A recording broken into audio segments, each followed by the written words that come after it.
Well, let's go on with our study of Exodus. And we've got to the 5th section of it, delivered and drowned. I cannot resist telling you the story about the liberal preacher. You know what a liberal preacher is? That's a man who reads his Bible with a pair of scissors. And he cuts out all the miracles. And this liberal preacher was preaching about the Exodus. And he said there was no miracle. He said at that time and in that place, the Red Sea was only 0.5 meter deep. And a lady in the congregation shouted out, "Hallelujah!" And he stopped. He said, "Why do you shout hallelujah?" She said, "The great miracle." He said, "But I've explained it. It was only 0.5 meter deep and they just waded across." He said, "What miracle?"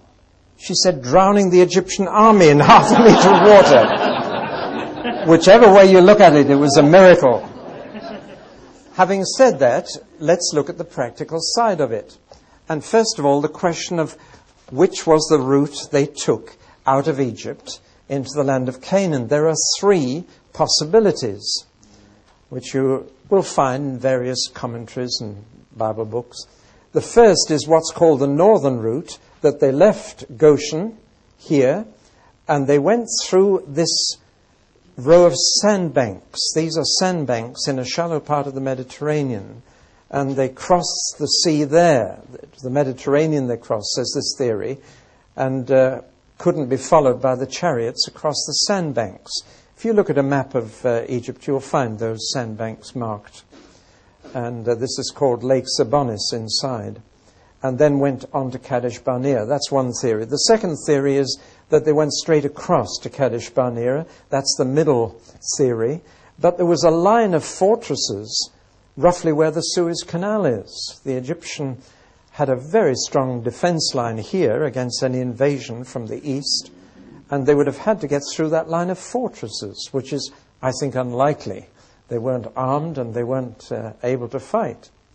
The third possibility, which I believe is the right one, was the southern route, going down to Mount Sinai. This was where Moses had been a shepherd for 40 years. He knew this country.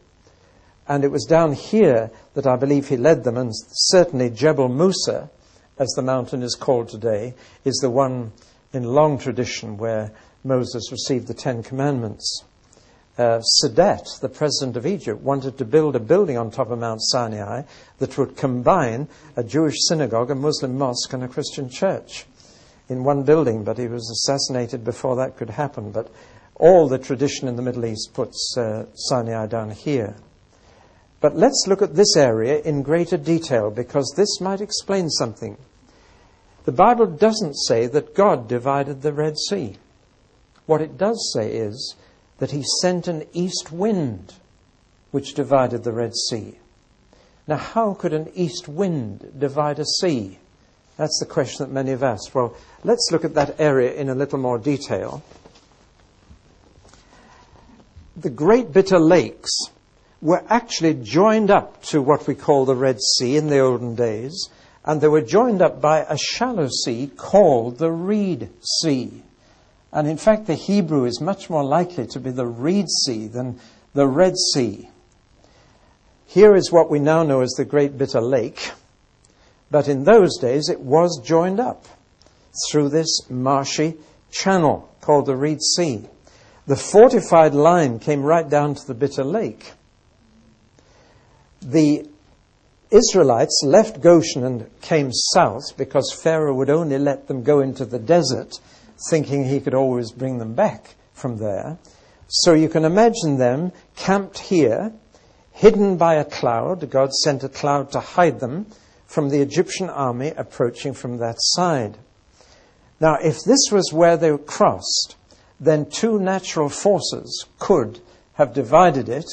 A strong east wind would drive the water of the Great Bitter Lake that way, and on an ebb tide, the water of the Red Sea would be going that way. So can you see a division coming? Rather than a Cecil B. DeMille 2 walls of water coming, here we have it. But of course, it doesn't explain the miracle at all. Why did the east wind just happen to come at the right time? It says God sent it. So in looking at it in a sort of down-to-earth way like this, we're not trying to explain away the miracle. At the very least, it's a miracle of coincidence. But in the Bible, there's no such thing as coincidence. There's only providence. But I believe that's what happened. And in fact, a satellite photograph of this area reveals the channel that linked up, the Reed Sea, is still there, but it's dry now. Can you just see it? The Great Bitter Lake, you can see the line. From a satellite photograph, you can see the old Reed Sea very clearly, whereas on the ground it's not so clear. But you can just see it joining up there. So that I believe the southern route across the Reed Sea and down to Sinai is almost certainly the right route. From there they headed north again to Kadesh Barnea. This way they avoided that fortified line on the eastern front of Egypt.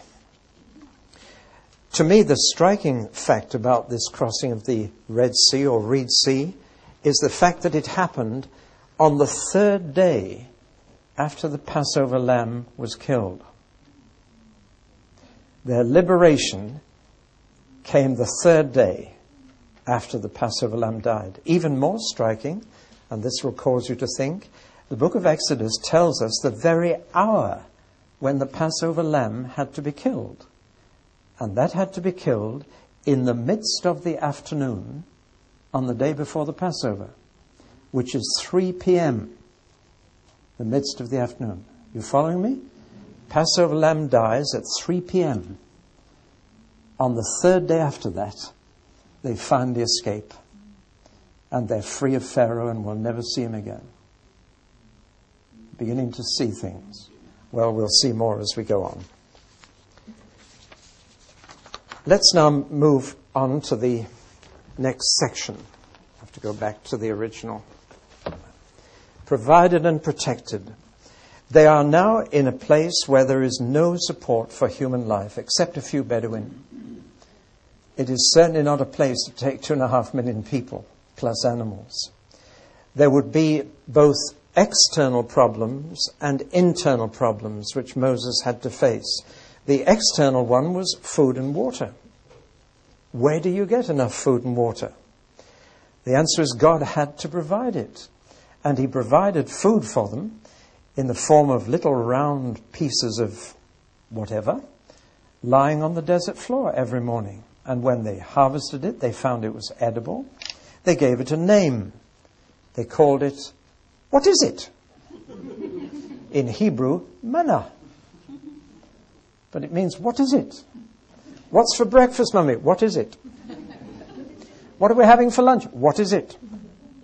What for supper? What is it? Not again. And they lived on what is it for 40 years. We call it manna as if that's a beautiful name, but that's all it means. But they then complained. It was literally bread from heaven. That's picked up again later in the Bible. But they lived on bread from heaven. They complained bitterly that they weren't getting any meat. They were used to a high-protein diet in Egypt, and they complained they weren't getting enough meat. Always tricky to complain to God. He sent such a flock of quails that they were lying 1.5 meters deep on the desert floor. And they ate quails until they were sick. Don't complain to God. He might give you what you want. What about water? Well, they had a real problem with water. The first oasis they came to was this place. That's a photograph of a place called Marah. And they saw water there, and they dashed to it and tried to drink it. And it was brackish and salty. It was undrinkable. But through a miracle, through Moses, it was cleansed, and they were able to drink it. But you can almost see the brackish state of the water there. That's taken at the very place. However, the next place they got to, there was fresh water, and this is a photograph of a place called Elim. And so God provided. When the water was bad, God improved it. And when it was all right, well, they didn't have a miracle, they just had water. So God provided for them and protected them. Do you realize they needed 2 million gallons a day?